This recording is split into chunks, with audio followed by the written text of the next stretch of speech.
Halo guys, kembali lagi bersama SBE Belajar Mengemudi sampai bisa. Teman-teman, kali ini kita akan belajar tentang bagaimana menggunakan rem yang baik. Ada dua hal yang harus kita ketahui dan harus benar-benar kita pahami ya teman-teman.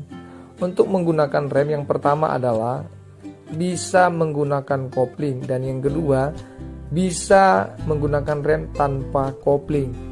Teman-teman bisa perhatikan saya sedang mengerem tanpa menggunakan kopling. Kecepatan kurang lebih 30-40 km per jam.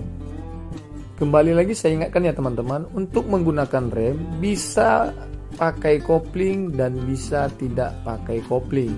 Nah seperti ini ya teman-teman, kita sedang gas dan kecepatannya tidak terlalu kencang ya. Kemudian kita akan rem, dan ini kita menggunakan rem tentunya tidak menggunakan kopling ya, hanya sebatas rem.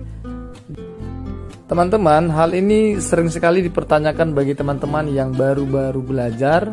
Mereka bingung sekali ketika menggunakan kopling. Pertanyaannya, apakah setiap rem harus menggunakan kopling atau tidak menggunakan kopling, dan saat situasi seperti apa harus menggunakan kopling.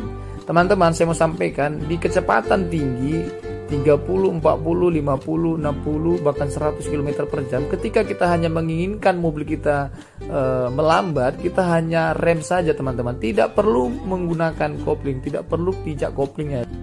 Dan sekarang kita pijak kopling, kemudian kita rem. Ini situasinya berbeda. Situasinya mobil sudah melambat dan kita menginginkan mobil kita berhenti, tentu harus pijak rem dan pijak kopling, menggunakan kopling ya teman-teman. Pada intinya adalah ketika kita menggunakan rem bisa menggunakan kopling dan bisa tidak menggunakan kopling, tergantung situasi kecepatan kita. Ketika kecepatan tinggi kita membutuhkan rem, tidak perlu dikopling, hanya rem saja teman-teman. Tetapi dalam kecepatan melambat kita menggunakan kopling. Semoga video ini bermanfaat. SBE tetap terbaik.